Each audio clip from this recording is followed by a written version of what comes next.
अभिनव chemistry पर आपका स्वागत है।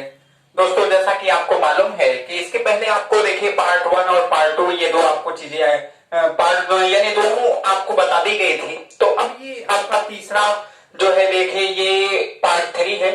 और पार्ट 3 में मैंने आपको बताया भी था कि ये प्रथम कोट की अभिक्रिया के लिए, प्रथम कोट की अभिक्रिया में दोस्तों मैं आपको बता दूं कि ये न्यूमेरिकल के दृष्टिकोण से बहुत इंपॉर्टेंट है। आप देखेंगे इस चैप्टर से जो न्यूमेरिकल आपको पूछे जाते हैं वो इसी से रिलेटेड है, यानी इसी टॉपिक पे आपको ज्यादा से ज्यादा आएंगे, या तो इस पे प्रथम कोट की अभिक्रिया पे होगा या तो अघायो काल पर होगा।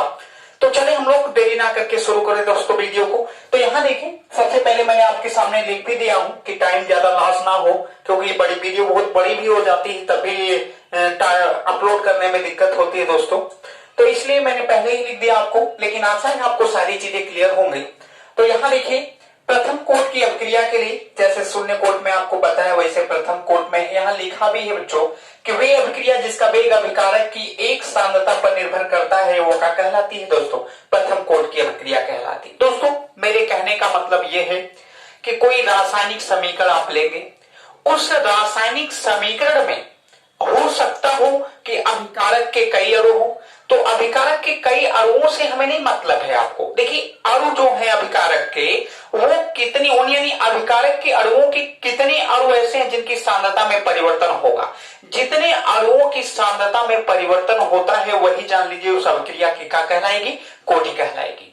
तो प्रथम कोट की अगर अभिक्रिया है दोस्तों, तो ऐसा है कि कोई जब आप समीकरण मानेंगे तो उस समीकरण में अभिकारक के जो अणु होंगे उनकी एक अणु पर ही निर्भर करेगी उनकी सांद्रता, और एक लोगों के ऊपर जिनके ऊपर उनकी सांद्रता निर्भर करेगी वही उस अभिक्रिया की क्या कहलाएगी दोस्तों? कोटि कहलाती है। तो यहाँ पे है कि मैंने माना, जैसा कि एक बार फिर देखिए, वे अभिक्रिया जिसका वेग अभिकारक की एक सांद्रता पर यानी एक अणु की सांद्रता पर निर्भर करेगी वही क्या कहलाएगी बच्चों? प्रथम कोट की अभिक्रिया कहलाएगी। अब देखिए, मान लीजिए मैंने एक समीकरण माना, कोई काल्पनिक समीकरण है, जैसे ए और ये यहाँ पे उत्पाद है। ए मान लीजिए बच्चों अभिकारक है और इसमें अकेला है भी ये।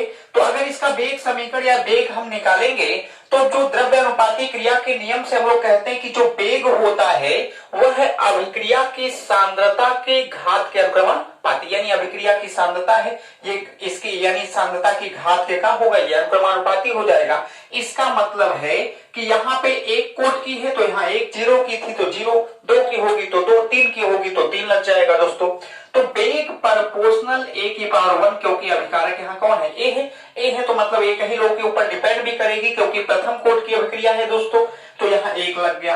अब आपको मालूम है कि जब आप प्रोपोर्शनल का चिन्ह हटाएंगे तो कोई ना कोई नियतांक आपको मानना पड़ता है। तो यहाँ जब अनुक्रमानुपाती का चिन्ह हटाएंगे तो मैंने एक नियतांक मान लिया के, और यहाँ पर ये देखिए इंटू ए है। ए आपको यानी कि एक घात है तो ए ही लिखा जाएगा। तो वेग बराबर आपको के इंटू का मिल गया 1। अगर आप वेग मानना भी चाहोगे तो वेग को आप कुछ भी मान सकते हो, dx अपन dt बराबर बेस को के इंटू का माना जा सकता है, ए माना जा सकता है बच्चों। हालांकि अभिकारक के लिए ज्यादातर माइनस भी लगता है, तो यहाँ ये कह सकते हैं। फिर हमने आपको एग्जाम्पल नीचे लिया। एग्जाम्पल में देखिए, जैसे कि ये है N2O5 यानी नाइट्रोजन पेंटाऑक्साइड है। जब नाइट्रोजन पेंटाऑक्साइड का वियोजन किया गया तो ये नाइट्रोजन डाइऑक्साइड में टूटा, किसमें टूट गया? ऑक्सीजन में टूटा। लेकिन हमको ये नहीं मतलब है कि इधर क्या बना है बच्चों, ये तो उत्पाद है, उत्पाद से हमको कुछ लेना देना नहीं है। बात है अभिकारक की। तो अभिकारक अगर अकेला है और इसकी इसी के ऊपर सांद्रता निर्भर करती है तो इसका वेग जो होगा कि इंटू का हो जाएगा N2O5। मतलब है कि अभिकारक ये जो है ये सांद्रता में परिवर्तन, इसकी सांद्रता में परिवर्तन हुआ। अगर सांद्रता में परिवर्तन हुआ, अकेला है, इसका मतलब प्रथम कोट की है ये देखिए इसको हम कहते हैं अमोनियम नाइट्राइड। अमोनियम नाइट्राइड जो होगा इसका भी वियोजन करेंगे तो ये N2 में देखिए टूटेगा बच्चों, यानी N2 प्लस H2O में। तो इसका मतलब है कि इसी की सांद्रता में जो भी परिवर्तन हो रहा है, इसी की सांद्रता में परिवर्तन हो रहा है। इसका मतलब है कि ये भी कै कोट की अभिक्रिया के अंतर्गत आएगा दोस्तों? एक कोट की अभिक्रिया के अंतर्गत आएगा, ये मेरे कहने का मतलब। तो ये कहानी है खाली प्रथम कोट की अभिक्रिया। 1 नंबर में अगर आपके आ जाएगा तब आपको लिखना होगा, तो ये आप इतना लिख सकते हैं। लेकिन दोस्तों अगर इसके आगे चलेंगे तो व्यंजक निकालना पड़ता है। अब व्यंजक में देखिए, प्रथम कोट की अभिक्रिया के लिए व्यंजक थोड़ा सा टफ भी माना जाता है। तो उसको बहुत सावधानी से और बड़ी आसानी से पढ़ेंगे और बहुत सिंपल भाषा में पढ़ेंगे। तो चले हम लोग अब प्रथम कोट की अभिक्रिया के लिए व्यंजक निकालना। देखिए दोस्तों, यहाँ पे मैं हेडिंग को थोड़ा सा बढ़ा दूं। अब ये प्रथम कोट की अभिक्रिया से हटके यहाँ पे अगर करें दोस्तों, तो ये देखिए प्रथम कोट की अभिक्रिया के लिए यहाँ का हो जाएगा व्यंजक हो जाएगा। देखिए प्रथम कोट की अभिक्रिया के लिए व्यंजक।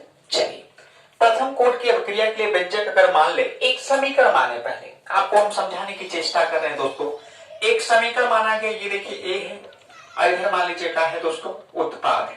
ध्यान देना दोस्तों, ये ए है और इधर मान लीजिए आपको क्या है, देखिए उत्पाद है दोस्तों। तो यहाँ पे ये प्रथम कोट की अभिक्रिया भी शुरुआत आप समझिए दोस्तों, जब टाइम चली ही नहीं होगी, जब टाइम कुछ लगी ही नहीं होगी, तो अभिक्रिया चलेगी कहां? अभिक्रिया अभिकारक से उत्पाद में बदली ही नहीं होगी।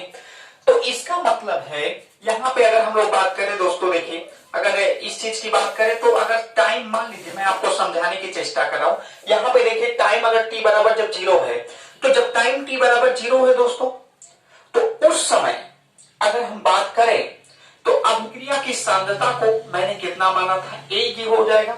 ये देखिए t बराबर 0, तो अभिक्रिया की सांद्रता, प्रारंभिक सांद्रता ए मान ली गई। और यहाँ पे जब उत्पाद बना ही नहीं होगा तो उत्पाद कितना मान लिया जाएगा, 0। लेकिन सपोज दैट t समय के पश्चात, मान लीजिए टाइम t बराबर कितना हुआ, t हुआ। जब टाइम t बराबर t हुआ, इसका मतलब अभिक्रिया चली होगी। अभिक्रिया अगर चली होगी दोस्तों, तो अभिक्रिया चली होगी तो अब उत्पाद बना होगा, कुछ ना कुछ तो जरूर, क्योंकि जब अभिक्रिया चल चुकी है तो अभिकारक में कुछ क्षय हुआ होगा, और जितना अभिकारक में क्षय हुआ होगा उतना उत्पाद में क्या हुई होगी, वृद्धि भी हुई होगी। तो इसका मतलब है दोस्तों कि यहाँ पे मान लीजिए उत्पाद कितना बन गया, x। जितना दोस्तों पहले अभिकारक की सांद्रता a है मान लीजिए, और बाद में ये अभिक्रिया चली तो उत्पाद x बन गया, तो उत्पाद जितना बन रहा होगा उतना अभिकारक में क्या आ रही होगी, कमी। तो इसका मतलब है कि यहाँ a माइनस कितना हो जाएगा, x। तो इस तरह से भी आप जान सकते हैं। और यहाँ पे अभी हम आपको लिखेंगे भी दोस्तों, खाली अभी ये समझाने की चेष्टा अगर आपको हम कर रहे हैं कि अगर मान लीजिए आपको कभी कोई दे प्रथम कोट की अभिक्रिया के लिए व्यंजक निकालना है, तो एक आप अभिक्रिया कोई मान ले, ए इधर उत्पाद, क्योंकि उत्पाद से कोई लेना देना नहीं है, अभिकारक की बात है यहाँ पे। तो जब टाइम नहीं चली होगी, t बराबर 0 होगा, तो उस समय अभिकारक पूरा का पूरा बचा होगा, क्योंकि अभिक्रिया चली नहीं, तो जो अभिकारक लिया गया वो पूरा है, a मान लिया गया। तब उत्पाद कितना था, 0। लेकिन अब टाइम चल चुकी तो अभिक्रिया भी चली होगी, जब टाइम चली तो अभिक्रिया चली। तो इसका मतलब है कि अगर ये t समय के पश्चात बच्चों, जब ये t बराबर t हुआ होगा, तो उत्पाद में कितना वृद्धि हुई, x बन गया, उत्पाद x। तो जितना उत्पाद बना होगा उतना अभिकारक में क्या होगी, कमी। तो इसका मतलब इसको इसमें इसका किया गया, घटा दिया गया, a माइनस कितना हो जाएगा, x हो जाएगा। इस तरह से भी हम लिख सकते हैं। तो थोड़ा देखिए समझने के लिए है, हालांकि हम आपको बता दें थोड़ा लिख के भी, एक सही तरीके से इसको लिखेंगे हम लोग।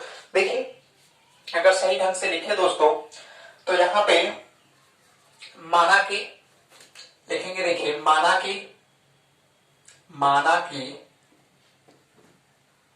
प्रारंभ में, माना कि प्रारंभ में अभिकारक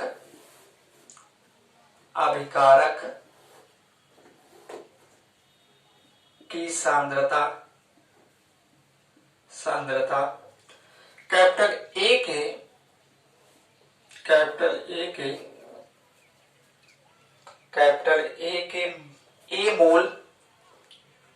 ए मोल प्रति का होगा दोस्तों, लीटर। यानी प्रारंभ में अभिकारक की सांद्रता कैपिटल ए जो होगा वो कितना माना गया, ए मोल प्रति लीटर। टी समय के पश्चात, ये देखिए टी समय के पश्चात एक्स मोल अपघटित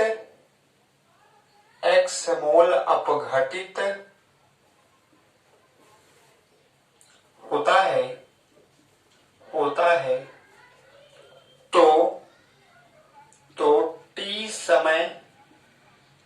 तो टी समय के पश्चात अभिकारक की सांद्रता ए माइनस कितनी हो गई होगी दोस्तों x, ए माइनस x है तो द्रव्य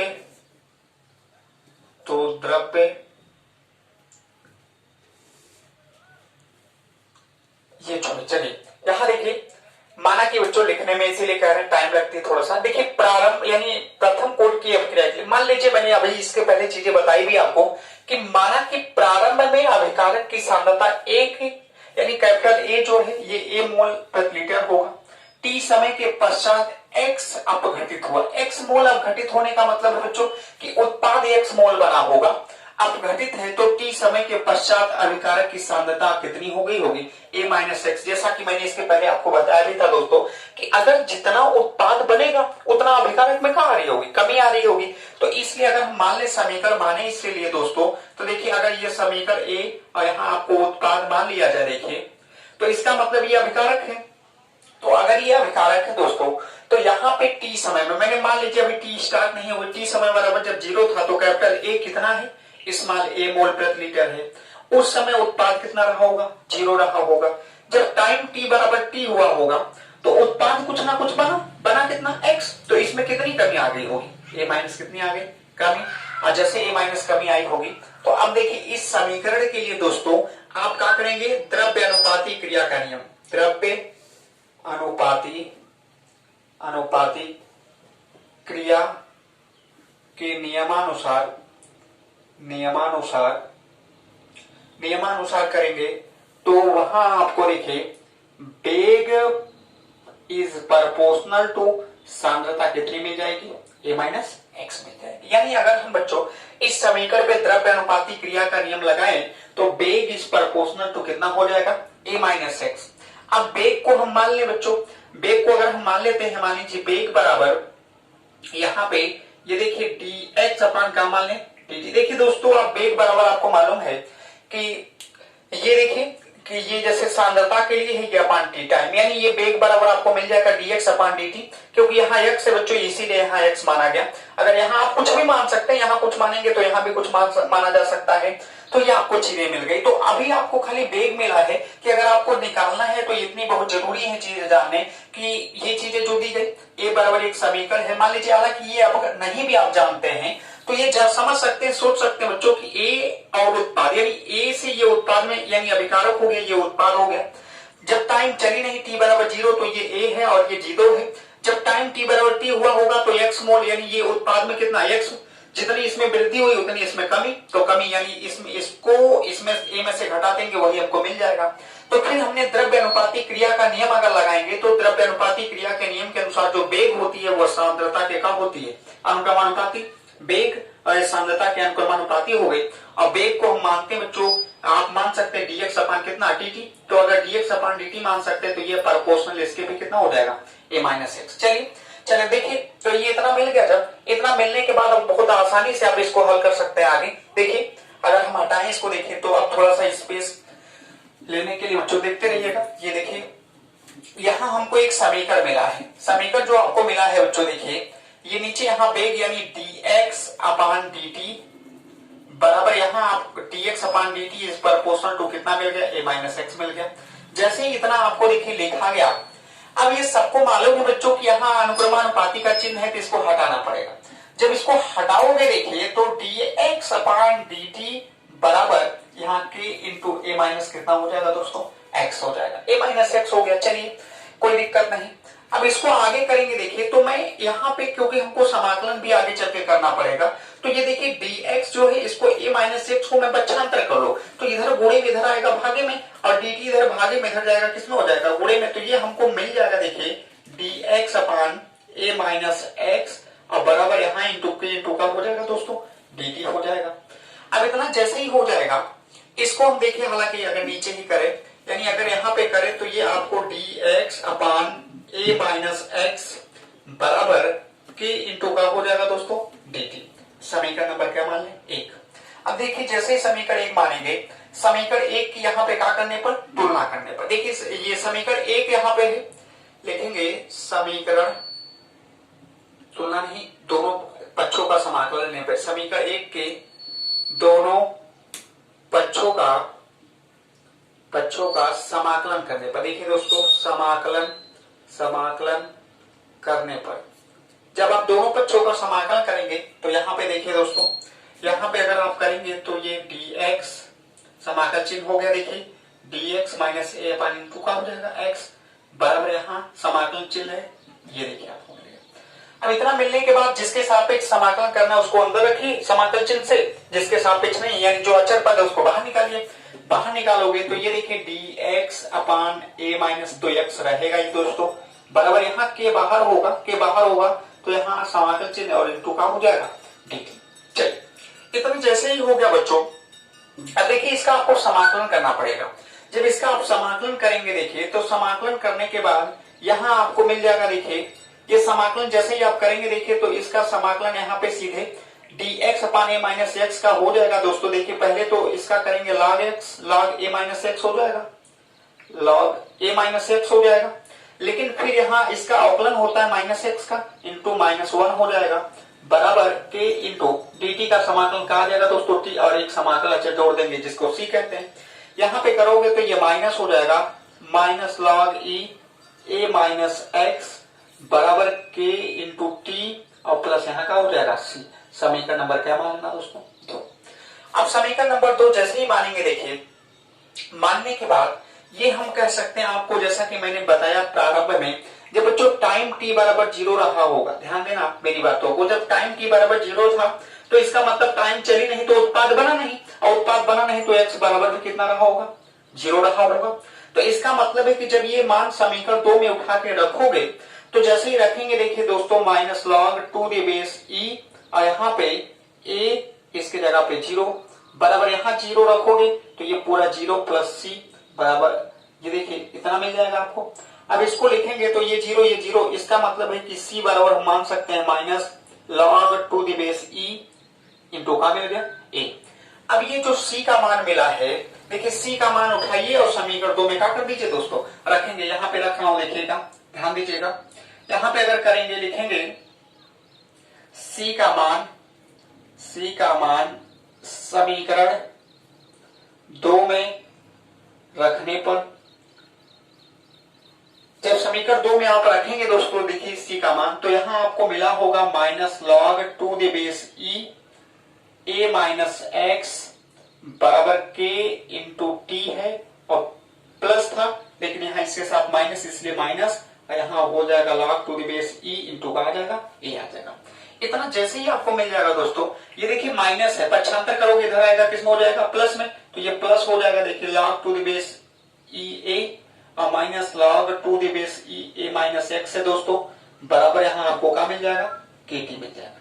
चलिए अब देखिए इतना जैसे ही आपको मिल जाएगा, इसको अगर आप समेटना चाहेंगे तो एक फार्मूला इस पे हम आप पढ़े होंगे, देखिए log 2 द बेस अगर a बाई b के रूप का है तो इसको लिख सकते हैं log e a और माइनस log का होता है b।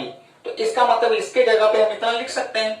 जब इसके जगह पे अगर हम इतना लिख सकते हैं दोस्तों देखिए, तो इसको समेटोगे ना तो ये log 2 द बेस e और यहाँ आपको e a upon a minus कितना हो जाएगा दोस्तों? x हो जाएगा। ये चीजें मिल जाएंगी और बराबर यहाँ का आ जाएगा आपको kt आ जाएगा। चलिए कोई बात नहीं।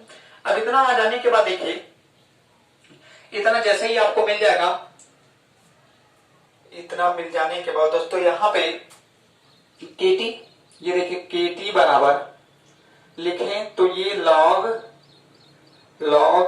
2 the base e a upon a minus कितना है दोस्तों? x है। चलिए इतना हो गया। अब पक्षांतर करते t को भी, जब t को आप पक्षांतर करेंगे तो k बराबर चीजें मिल जाएंगी 1 अपान यहाँ t into log e a upon a minus कितना है दोस्तों? x होगा। ये देखिए आपको मिल गया। चलिए इतना जैसे ही मिल गया, एक काम और आपको करना है दोस्तों कि यहाँ पे जो e दिया है, e को हटा के 2 द बेस 10 लाना है। तो जब e को हटाएंगे 2 द बेस 10 लाएंगे तो ऊपर देखिए, यहाँ ऊपर गुणा कर देंगे। जब ऊपर आप गुणा करोगे 2.303 अपान t इंटू, तो है जो log e है दोस्तों, ये log हटेगा e, इसके जगह पे कितना लग जाएगा? 10 आ जाएगा, और यहाँ आपको मिल जाएगा a माइनस कितना आ जाएगा? x। इसी को हम कहते हैं प्रथम कोट की अभिक्रिया के लिए क्या हो गया बच्चों? व्यंजक हो गया। ये देखिए प्रथम कोट की अभिक्रिया के लिए व्यंजक आपके सामने निकाल दिया गया। ये बहुत इंपॉर्टेंट है दोस्तों, ये डेरिवेशन के लिए भी दिया जा सकता है, इस पे न्यूमेरिकल भी लगाया जाएगा। आगे हमें एक बार आपको फिर से बता दें, कुछ चीजें तो यहाँ से हटा दी गई लेकिन तभी आपको समझ में आएगा। मैंने बच्चों इसके पहले समीकरण लिखा था, उस समीकरण से आपको देखिए बेग dx upon dt proportional a minus कितना निकला था, x निकला था। जब इतना देखिए निकला था आपके सामने, तो फिर हमने ये बताया था कि जब कभी भी प्रोपोर्शनल का चिन्ह हो तो इसको हटा के आप कोई नियतांक मान सकते हो। तो इसको हटाया तो dx अपान dt बराबर k इंटू a माइनस कितना है दोस्तों, x। फिर हमने आगे कहा कि देखिए यहाँ पे देख रहा हूं कि x इसके साथ है जो कि dx यहाँ है, तो इसको यह नीचे पक्षांतर कीजिए, t को dt का पूरा इधर कर दीजिए। तो जब पक्षांतर करेंगे तो dx upon a minus x बराबर k और dt का इधर गुणा करेंगे dt। समीकरण क्या मान लीजिए एक। अब समीकरण एक माना गया। फिर हमने कहा समीकरण एक के दोनों पक्षों का कार्य करने पर, समाकलन करने पर। तो पहले देखिए समाकल चिन्ह आप लीजिएगा, समाकल चिन्ह दोनों पक्षों का मैंने लिया। फिर हमने ये कहा कि जिसके सापेक्ष समाकल करना है उसको समाकल चिन्ह से अंदर रखिए और अचर पद है उसको कहां निकालिए, बाहर निकाल दीजिए। तो देखिए मैंने इसको समाकल चिन्ह के अंदर रखा क्योंकि dx के सापेक्ष समाकलन करना है, कि अचर पद है क्यों बाहर किया इंटू यहाँ देखिए ये आपको dt हो गया। फिर ये भी हमने आपको बताया कि जब ये देखिए मैथ में बच्चों है, मैथमेटिक्स थोड़ी सी है, समाकलन करना पड़ता है। तो जब हम कभी भी याद रखना, कभी भी अगर आपको मिल जाए जैसे किसी भी टाइप का कि लॉग, अगर जैसे इस तरह इंटीग्रेशन का चिन्ह देखेगा, जैसे इंटीग्रेशन का चिन्ह dx अपान x ही रहता तो इसको क्या लिखते, log x लिखते, या कुछ भी यहाँ a, जैसे यहाँ a आया यहाँ भी आता तो यहाँ log a हो जाता। मतलब जो बटे में चीजें हैं वो log में चली जाती हैं। तो इसका मतलब है कि जब इसका हम समाकलन किए होंगे तो log e a minus x, लेकिन इसका माइनस है, इसका अवकलन होगा माइनस वन हो जाएगा। अब माइनस वन हो जाएगा देखिए इंटू बराबर है k और dt का समाकलन करेंगे कहा जाएगा t। ये मैंने इसके पहले भी आपको बताया था इसके पहले वाली वीडियो में कि ये कैसे t आता है। अब देखिए यहाँ पे करेंगे माइनस का गुणा हो जाएगा minus log e a minus X बराबर के टी प्लस कितना c। समीकरण नंबर 2 तुरंत मान लीजिए। जैसे ही आपने समीकरण 2 देखिए माना, फिर हमने कहा आप चलिए प्रारंभ में चलते हैं। जब आप प्रारंभ में चलेंगे बच्चों तो जो t बराबर 0 है, यानी जब अभिक्रिया चली नहीं थी तो उस समय टाइम t बराबर का था 0 था।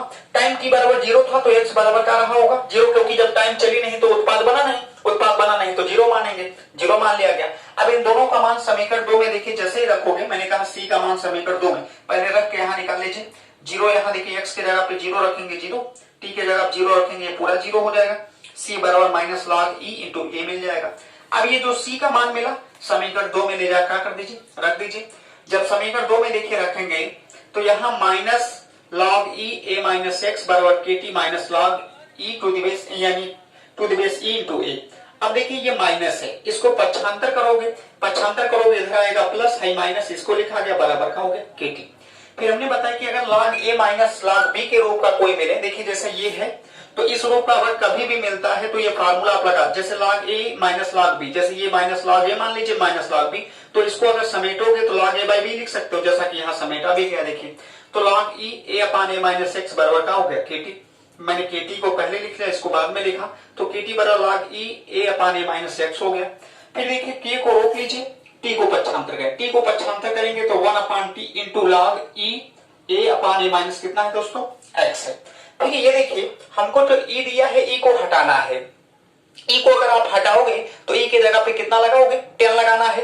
तो 10 लाने के लिए ऊपर हमको यहाँ पे क्या करना पड़ेगा, 2.303 से मल्टीप्लाई कर दीजिए, जो आएगा यही आपको क्या हो जाएगा, ये वेग समीकरण निकल गया। आपको एक आता है समाकलित वेग समीकरण कहते हैं, ये तो समीकरण वेग या नियतांक वेग समीकरण भी कह सकते हो। लेकिन इसके अलावा अगर हम चलेंगे तो वहां पे देखिए बच्चों एक समाकलित वेग समीकरण पूछता है। समाकलित वेग समीकरण क्या है, वो भी बहुत आसान है। आप देखिएगा मैं आपको बता रहा हूँ कि समाकलित वेग समीकरण कैसे निकालेंगे, ये भी आपको निकालना, यहीं से समाकलित वेग समीकरण निकल जाएगा। जैसा कि ये आपको चीजें मिल गई हैं तो समाकलित वेग समीकरण यहीं से निकालेंगे। देखिए या कहीं से भी ले लीजिए, इसको उठा ले, यहां से भी अगर उठाएंगे तभी कोई दिक्कत नहीं, यहीं से उठा लेते हैं। देखिए यहां से अगर इसको लेके हम समाकलित वेग समीकरण निकालें, जैसे बच्चों यहाँ माना गया है के टी बराबर यहाँ log to the base e है, a अपान a माइनस कितना माना गया, x माना गया। चलिए कोई बात नहीं। अब ये देखिए इसको पहले लिखते हैं, इसको बाद में लिखें। तो अगर इसको पहले लिखें तो ये log to the base e, यहाँ आपको a अपान a माइनस कितना है, x, अब बराबर कितना है, के टी है। चलिए इतना मिल गया। फिर ये समझ सकते हैं कि a का है प्रारंभिक सांद्रता, तो a को अगर प्रारंभिक सांद्रता मानते a नॉट मान लीजिए, a नॉट अगर हम मानेंगे दोस्तों, और यहाँ पे जब ये देखिए a नॉट हो जाएगा और यहाँ पे जब अब ये जैसे ये तो देखिए अंतिम सांद्रता है, अंतिम सांद्रता जो है और ये प्रारंभिक सांद्रता, यानी ए बराबर आपको ए नॉट माना गया और ए माइनस एक्स बराबर आप इसको क्या मान सकते हैं, कैपिटल। ये अंतिम सांद्रता, ये कौन सी है, प्रारंभिक सांद्रता। इसका मान यहाँ पे रखेंगे देखिए तो लॉग टू द बेस ई, और यहाँ आपको ए नॉट अपन कितना मिल जाएगा, ए बराबर यहाँ का है दोस्तों केटी।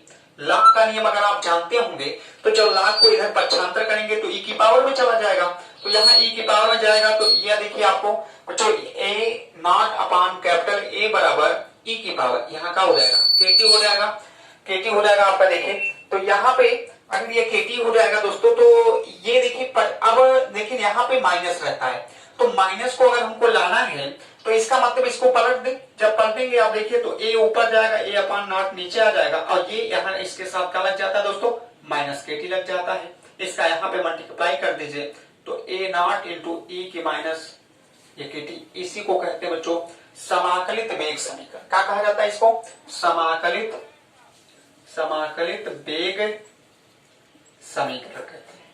ये देखिए आपके सामने निकल के चला है। तो ये कहने का मतलब है दोस्तों कि बहुत बड़ी चीजें थी। आपको देखिए इस प्रथम कोट की अवक्रिया क्या होती है उसके लिए व्यंजक आपने निकाला, समाकलित वेग समीकरण भी आपने निकाल लिया।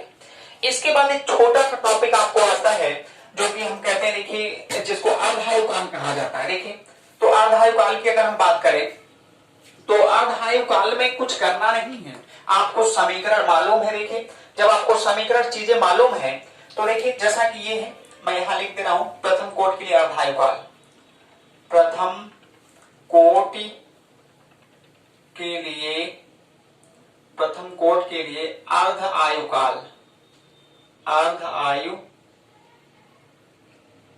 आयुकाल बहुत आसान टॉपिक है दोस्तों। देखिए ये प्रथम कोट की अवक्रिया के लिए अर्धायुकाल अगर निकाले तो प्रथम कोट की अवक्रिया आपने पहले निकाला 2.303 इंटू टी निकाला, log 2 the base 10 a upon a minus कितना निकाला, x निकाल लिया। तो करना ही क्या है आपको दोस्तों, कुछ करना ही नहीं है।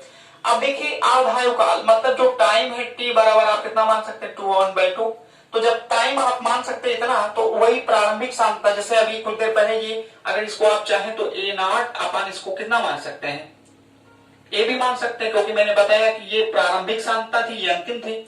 तो जब ये देखिए t बराबर t1/2 आधा होगी तो जो अंतिम सांद्रता होगी वो प्रारंभिक सांद्रता की भी कितनी हो जाएगी, आधा हो जाएगी।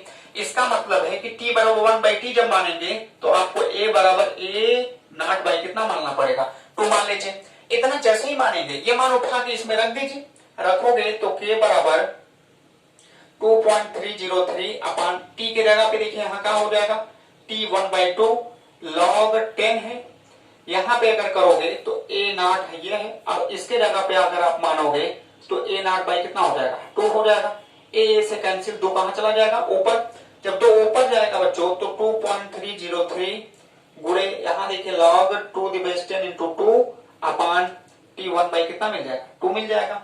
इसका यहाँ पक्षांतर करें, पक्षांतर करेंगे देखिए तो यहाँ t1/2 बराबर 2.303 इंटू के अपान के, और गुणे यहाँ आपको मालूम है कि log 2 का मान जो होता है वो 3.303 होता है। ये देखिए 3.303 होता है। इसका मल्टीप्लाई करोगे t1/2 बराबर, यानी इसका जैसे मल्टीप्लाई करेंगे 0.639 बटे कितना आ जाएगा कि यही है प्रथम कोट की अवक्रिया के लिए क्या दोस्तों अर्धायुकाल है। तो अब हमें आशा है कि आपको प्रथम कोट की अवक्रिया, प्रथम कोट की अवक्रिया के लिए व्यंजक, समाकलित वेग समीकरण और प्रथम कोट की अवक्रिया के लिए अर्धायुकाल, आपको ये सारी चीजें समझ आ गई होंगी। तो हमें आशा है बच्चों कि अगर ये चीजें आपको समझ में आ गई हैं तो अब इस पे बचा हुआ जो न्यूमेरिकल है वो आपको अगले वीडियो में आपको न्यूमेरिकल भी रहेगा, और जो कि बहुत बोर्ड के एग्जाम के दृष्टिकोण से बहुत इंपॉर्टेंट है। ये जान लीजिए वही समीकरण आपको आपके सामने वही क्वेश्चन आने वाले हैं। तो इसके लिए आप ज्यादा चिंता ना करें, आप खाली अभिनव केमिस्ट्री से जुड़े रहें और सबको जोड़ते रहिए। और जैसे जैसे आप हमारे साथ मेहनत करिए, मैं आपके साथ मेहनत करता हूं। मैं इंतजार इसी बात का कर रहा हूं कि किसी तरह से जल्दी मेरे दोस्त जो हैं ये मुझे 1K तक सब्सक्राइबर तक पहुंचाएं, और जैसे 1K होता है लाइव होने का मौका भी मिलेगा तो आसानी से आपसे हमारा रूबरू हो सकेगा। तो फिलहाल आपसे विदा लेते हैं, लेकिन आप फिलहाल वीडियो को देखें, ज्यादा लोगों तक शेयर करें, लाइक कमेंट से और सब्सक्राइब करते रहिए। नमस्ते दोस्तों।